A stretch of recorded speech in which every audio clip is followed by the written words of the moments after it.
আমার মেয়ে আমাকে বলছিল যে বাবা আমরা যে এরকম করে কাপড় পরি, ওই মেয়েগুলো যে কাপড় পরে নাই, কি অ্যান্সার দিব আমি? বললাম যে আম্মু আসলে তাদের তাদের বাবা মা মনে হয় তাদেরকে এভাবে শিখায় নাই। আমরা যেমন তোমাদেরকে শিখাইছি, তাদের বাবা মা শিখায় নাই। ও মসজিদে যেতে খুব পছন্দ করে, মসজিদে যখনই যাই নিয়ে যান, আপনারাও নিয়ে যাবেন। আর আমাদের সমাজে তো মসজিদে নিয়ে গেলে ধমক দেয়, হ্যাঁ, ডিস্টার্ব হয়। আর টার্কির মতো জায়গায় দেখবেন, টার্কিতে মসজিদ ঢুকলে চকলেট দেয়, গিফট দেয়। নববীতেও এখন নবী হারামেও ছেলেমেয়েরা দৌড়াদৌড়ি করে খেলে বেড়ায়, মানুষ নামাজ পড়ছে, কোনো সমস্যা নেই। নামাজ আমার এতই দুর্বল যে একটা বাচ্চার দৌড়াদৌড়িতে আমার নামাজ চলে যাবে? আশ্চর্য কথা। হাসান হোসেন রাদিয়াল্লাহু আনহু মসজিদে দৌড়াতেন, খেলতেন। রাসূল সাল্লাল্লাহু আলাইহি ওয়াসাল্লাম খুতবা থামিয়ে দিয়ে তাদেরকে কোলে নিয়ে এসে আবার খুতবা দিয়েছেন। সেজদা করতেন তিনি, পিঠের মধ্যে ইমাম হাসান ইমাম হোসেন রাদিয়াল্লাহু আনহুম তারা উঠতেন, উঠে বসতেন। তিনি সেজদা লম্বা করতেন যাতে তাদের ডিস্টার্ব না হয় খেলাধুলা। ছোটবেলা যে বাচ্চাগুলো হচ্ছে আমাদের সন্তান, ছেলে মেয়ে, তো মনে রাখবেন যে একটা বাচ্চা কিন্তু 24 মাস যখন তার বয়স হয়, 24 মাসে সে কিন্তু মোটামুটিভাবে 50টা শব্দ মনে রাখতে পারে। যখন তার বয়স 3 বছর হবে তখন কিন্তু মোটামুটি 200 শব্দ সে মনে রাখতে পারে। এভাবে যখন গ্র্যাজুয়ালি বাড়ে, আপনার বাচ্চার বয়স যখন 5 বছর হয়েছে, সে একই সাথে 2-3টা ভাষার শব্দ মনে রাখতে পারে।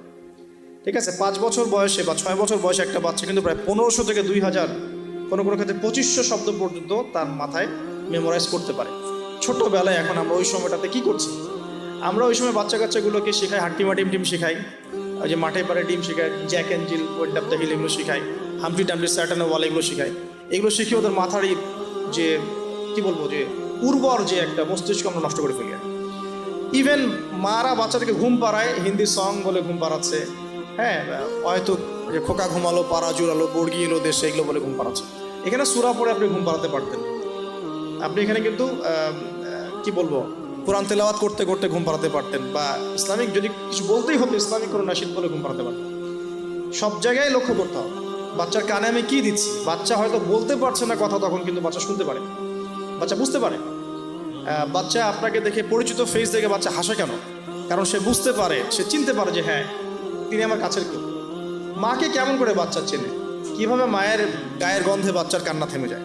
এগুলো কি আল্লাহ পাকের আধ্যাত্মিকত্ব, মারিফত নয়, পরিচয় নয়? তো এগুলো খেয়াল রাখতে হবে। মায়েরা যখন বাচ্চাকে প্রতিপালন করবেন, ব্রেস্ট ফিডিংয়ের আগে বিসমিল্লাহ বলতে হবে। সে তো বিসমিল্লাহ বলতে পারছে না, আপনাকে বিসমিল্লাহ বলতে হবে। হ্যাঁ, তাকে ঘুম পাড়াবেন ইসলামিক নাশিদের মধ্য দিয়ে, অথবা সূরা তেলাওয়াতের মধ্য দিয়ে, কেরাতের মধ্য দিয়ে, সূরা ইখলাস পড়ে ঘুম পাড়াবেন। তাকে ঝাড়ফুঁক করবেন, তার গায়ের মধ্যে এত কিছু বেঁধে না দিয়ে তাকে সকাল সন্ধ্যা ঝাড়ফুঁক করবেন। এবং কয়েকটা দোয়া আপনি কন্টিনিউয়াসলি